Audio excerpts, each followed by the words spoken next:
Hello and welcome back to the Content Bite with Lynn and Rachel. Hi, Lynn. Hi, nice Rachel. to see you again. It's been so long. It has. Although I know that it's quite nice because we do catch up during the week often on the phone and stuff. Yeah, it's good to have somebody to bounce things around with. Yes, we do enjoy our podcast recording sessions. Yeah, we do. We do. And maybe we should shall we tell the listeners who we are? Even though they probably know. And they're like, stop telling us who you are. Well, I'm Lynn Testonian. I'm a content writer, creator and freelance journalist. And I'm Rachel Smith. I'm a copywriter, journalist, and then that's how my 5-year-old likes me to read books sometimes. Then he'll go, "Slow down, mummy." Slow down. Sorry. So, and today we're talking about exercising and freelancing. We are. It seems a bit of an unusual juxtaposition, but it's really important. Well, it's important because you can just sit on your ass all day and never get up. I've had days like that. And how many cups of tea would you drink in that time, Rachel? Yeah, I'm really trying to cut back. I think I'm down to about 6 or 7 a day. Oh, that's pretty good. Yeah. But I have to even cut that back even further. No. And I noticed that today you have us on the light milk, so you're really giving me the guilt of that. Fair enough. Because I'm a coffee person, and part of my exercise routine is taking the dog for a walk every morning and picking up a coffee. Yep. And so I do that, take her around the block and, run around with her a bit and then take her so I get out every day. Well, there's lots of blogs and things that I've read saying you have to actually schedule exercise. Like, do you do that yourself? I do. You actually put it in your diary? Yes. Oh my God. Is that bad? militant. For one thing is that I do Pilates 4 to 5 times a week and I do that at 6 and I put those in my diary, all the Pilates sessions. Okay. So also it's all very clever, but it's got a little app, my Pilates studio, and then when I book in for the class, it has a little option to add it to my calendar, so it does. And then I can see, it stops me doing, if I have a Pilates class, I won't do an early morning interview or work or something like that. So I do Pilates and then on the days they don't have Pilates, I run. I knew that you did Pilates and I was thinking maybe I should join Lynn for a class. Then you said 6 a.m. and I thought, no. Well, it's actually good because you sort of, I've become a morning person with the exercise because basically I've already done, by the time I'm actually at my desk, I've already usually done all my exercise. Sometimes, I try and do my 10,000 steps and I've usually done at least 5 or 7 by the time I sit down at 9. That's awesome. So what's your step count by the end of the day? It's 10 usually. Sometimes it's really... So we're talking like 7 in the morning and then the rest of the day sitting on your bum. Yeah. Oh, well, I take the dog for a walk in the evening, but that's just a little stroll and stuff. Sometimes if I haven't done it for whatever reason, I take the dog for a really long walk. Yeah. Or sometimes I do an evening run. But Yeah, look, I don't really schedule it myself, but I have got a new routine which I started back in December because I was staying with my parents on the beach and it was so much easier to do the 10,000 steps. Like, I'm a massive Fitbit fan. Yes. And I'm onto something like my 6th or 7th Fitbit because they do die after a while and you have to get a new one or they go through the wash and stuff. But if I don't have my Fitbit or it's not working or something, I find it so demotivating to do anything. So it really keeps me so accountable.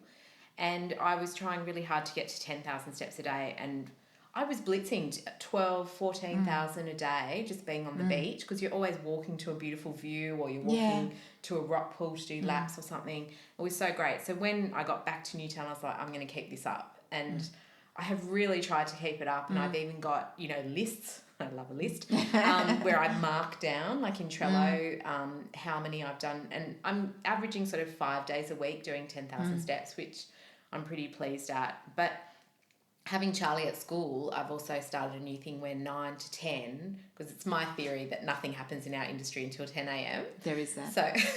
So 9 to 10 a.m. is my exercise time. And I drop him off and go to the gym or go for a swim or do a long walk or something 5 days a week. And that's going to become my routine that I don't deviate from.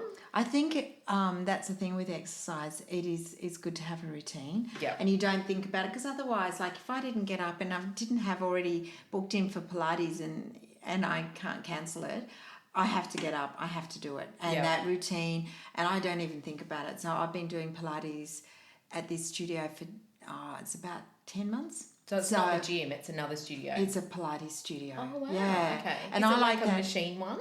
No, they're mat classes. I do the mat classes, and and it's the same group of people, which I quite like, because there's nobody. They're all about my age. But I have to say, I think Pilates is a bit of a middle-aged woman thing. There's a lot of them. Don't tell Lisa Thomas that. Was she doing it? Yes, but she does machine one. And, right. No, I do love it. And also, I do think Pilates is particularly good because of the core strength. It's good if you're sitting all day. Yep. And I started doing it because I did my back from maybe So has it running. helped with your stomach? Yes. Maybe I should start doing Pilates. Oh, it's awesome. But I do like it. It's and it balances quite well with the running. Yeah. So the Pilates is good for my body strength, and the running is good for my head, because that's how I process all my stress. See, I love that you run, and I would love to run, but I'm literally, you've probably spotted, I've got a big blue bandage on my foot. So I, get to a point in my fitness where I think, yep, I'm ready to start running again.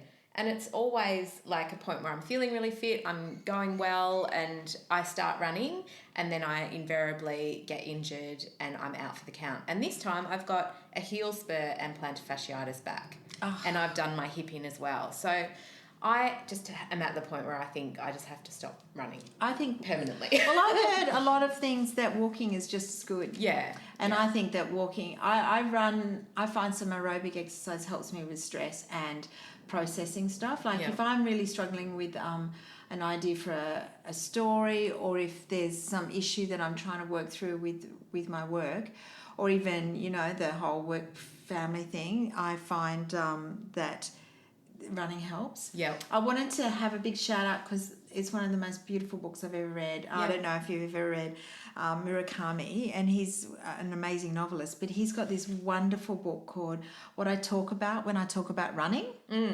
And he's a beautiful writer, and it's all about how the process of running helps his writing, and how he's become a better writer. And the man is due for a Nobel Prize. He's amazing. And his book, which is one of his few non-fiction books about running, you get so inspired about running. He talks about running a marathon and why he does it, and how he helps his writing. Well, I think that applies to any exercise. Like if you're working up a sweat and you're basically having a good session, I really think, and there are studies to prove that it does help your creativity and, opens up those, pathways and all that sort of stuff. New ideas and that sort of thing. I think so too, and it cheers me up, and and I do find that feeling fit is makes a whole difference to everything in your life. Oh, absolutely. And I remember I was listening to a podcast recently of Ed Gandia's, which I absolutely love his podcast. I love that one too. I think I know the one you're talking about. Is it the one where he interviewed a personal trainer? Was it Steve Beck? Yeah. And he was talking about he was talking about, like we've talked about, doing an actual structured workout in the morning, but if you can't do that, I think he was talking about doing micro workouts during the day. So basically you take breaks to do push-ups on the kitchen counter, or you would do some fast running outside on the spot, or skipping or something like that. I can't remember exactly what he was advocating, but it was more micro little workouts. So you actually were moving your body on a regular basis. You were setting timers. And because I'm trying to do this 10,000 steps thing, I've got into it now where I'll write, and I'll set a timer to write and get a draft down, and then I'll be say bye to my husband, and I'll just sneak off and walk up and down the hill, and that can be 1,500 to 2,000 steps. Yeah. And I might do that twice a day, write for a bit, then take a break, do that walk, come back, and it might take 10, 15 minutes, but you actually hit your steps because you're taking those little breaks and you're moving your body during the day too. I do that with the dog. Yeah. Because taking the dog for a walk seems like a chore, but it's actually a lovely circuit breaker. And you have to do it when and you've I got have a dog. to do it. Yeah. And I think, you know, I could talk. That's a whole other episode about how having a dog is wonderful when you freelance. I love your dog though. I don't know if I could have a dog. They're very barky, aren't they?